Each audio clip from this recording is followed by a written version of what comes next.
Hello everyone, সবাইকে শুভেচ্ছা ও ভালোবাসা। আজকে আমরা এসেছি বাড়ির পিছনে। বৃষ্টি হচ্ছিল, তো হঠাৎ করে মনে হলো বৃষ্টির মাঝে আমরা কামরাঙ্গা ভর্তা খাবো। এখন এসে দেখি গাছে তেমন বেশি কামরাঙ্গা নাই, যা ছিল সবাই পেরে পেরে খেয়ে ফেলেছে। আসলে গ্রামের বাড়িতে যা হয়, আপনার বাড়িতে যদি কোনো ফল হয় আপনি একা খাবেন না। দেখা যাচ্ছে যে আপনার আশেপাশে আত্মীয় স্বজন, পাড়া প্রতিবেশী যারাই আছে না কেন, আপনাকে জিজ্ঞেসও করবেন না। তার প্রয়োজন হলে সে এসে আপনার গাছ থেকে, সে আমড়া হোক, কামরাঙ্গা হোক, ডাব হোক, লেবু হোক, পেয়ারা হোক, সে তার ইচ্ছা মতো নিয়ে যাবে। কারণ এটাই হয় গ্রামের বাড়িতে, সবাই একসাথে থাকে যেরকমের, এবং সবাই অধিকার রাখে। কারো ফল, কারো গাছের ডাব, যে যা পারে ইচ্ছা মতো নিয়ে যায়। তবে সবাই তো আর নেয় না যাদের সাথে সুসম্পর্ক। তো এসে দেখলাম যে গাছে অত বেশি কামরাঙ্গা নাই, তারপরে যা ছিল সেখান থেকে আমার এক বড় ভাই আমাকে হেল্প করলো কামরাঙ্গা পাড়ার জন্য। বললাম বেশি না ভাইয়া, 10-12টা কামরাঙ্গা হলেই হবে। তো বৃষ্টিতে গাছে ওঠাও খুব মুশকিল, তো উনি চেষ্টা করলো ওঠার জন্য। গাছটা বেশি বড় না, কিন্তু কামরাঙ্গা ছিল অনেক বেশি। এখানে একদম কামরাঙ্গা পেকে পেকে গাছের নিচে পড়ে থাকতো, মানুষজন আসতো, নিয়ে যেত, কেউ গাছ থেকে পেরে নিত। আবার পাখি তো তাদের ইচ্ছা মতো খাইছে, এজন্য ধন্যবাদ। তো কামরাঙ্গা নিয়ে আমি বাসায় চলে আসলাম।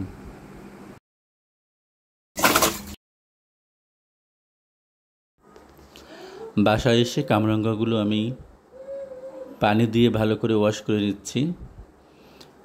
এভাবে ডলে ডলে ওয়াশ করতে হবে, কারণ এই সময় দেখা যায় বর্ষাকাল, বিভিন্ন ধরনের পোকামাকড়, ময়লা ফলের গায়ে লেগে থাকে।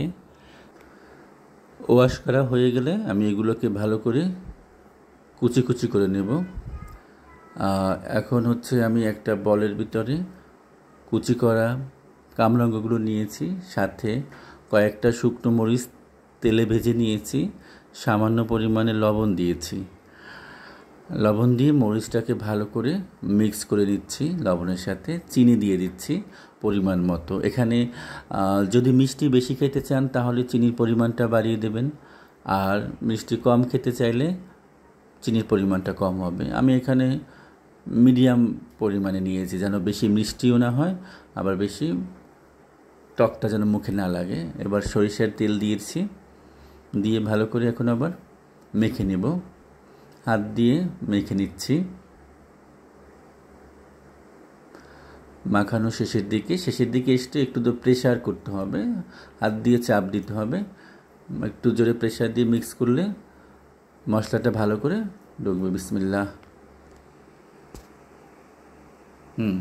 অনেক মজা হয়েছে। সবাইকে ধন্যবাদ দেখার জন্য।